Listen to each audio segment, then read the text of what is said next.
When it comes to being able to produce force down on the bike, a lot of us, or down to the road, a lot of us tend to think about box jumps, but box jumps is actually just one way that you can put out force. And in fact, as you'll discover in another video here, many of us do them incorrectly or not in an ideal way to produce power, and that's nice to our joints. What we're gonna look at today is a ball slam. We've got two different balls. We have a wall ball here. Just a little bit of a heads up, if you do use the wall ball, and they are not the more expensive, fancy, really well-made ones, you will literally slam the stuffing out of them. So they may last you only a year or so.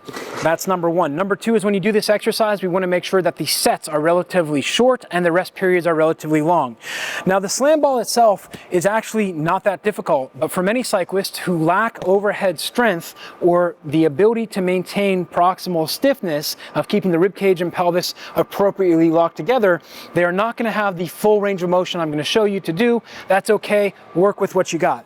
Now I'm going to do a demonstration of the exercise itself, how we want it to look. We're going to start off with the wall ball here, finding a nice quiet position. So I'm not leaning too far forward, too far back.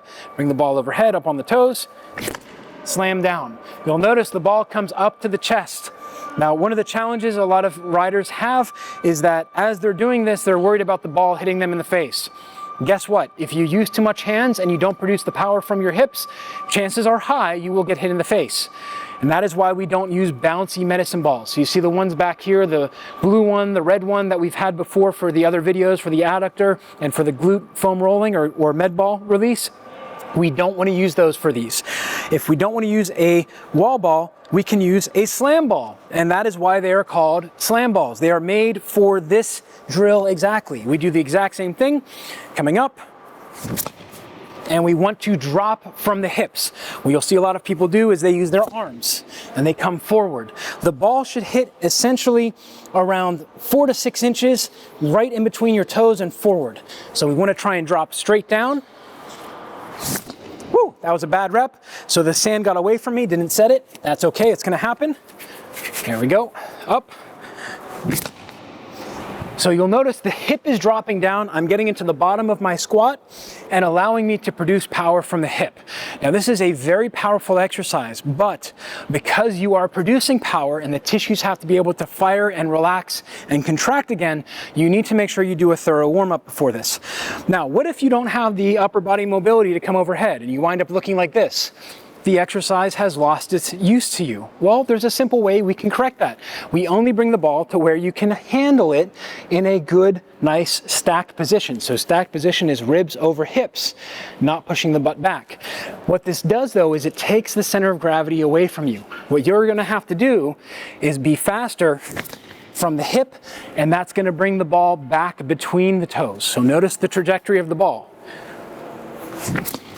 In order for it to be from the hips, even though my hands are out here, I'm not bringing it down. If I bring it down from here, that's all hands.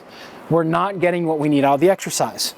So you're gonna start in the stacked position as high as you can, and the ball is gonna come back and down.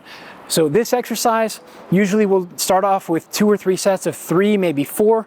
Those first 2 weeks, we're really looking to teach you how to move from the hip instead of moving from the hand or from the spine. Once you get that, we'll do 3, 4 sets of 3 to 5.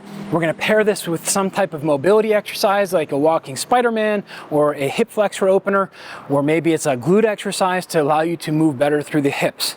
So the ball slam, really important.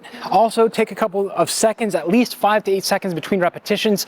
Allow that nervous system to be able to rebound from that so that it can fire and you can get the right stiffness from the right places. Now, if you found this video useful to help you to learn how to do the ball slam exercise for hip power to help you on the road or running, make sure you're hitting subscribe down below, give us a thumbs up. And until next time, remember, train smarter, not harder, because it is all about you.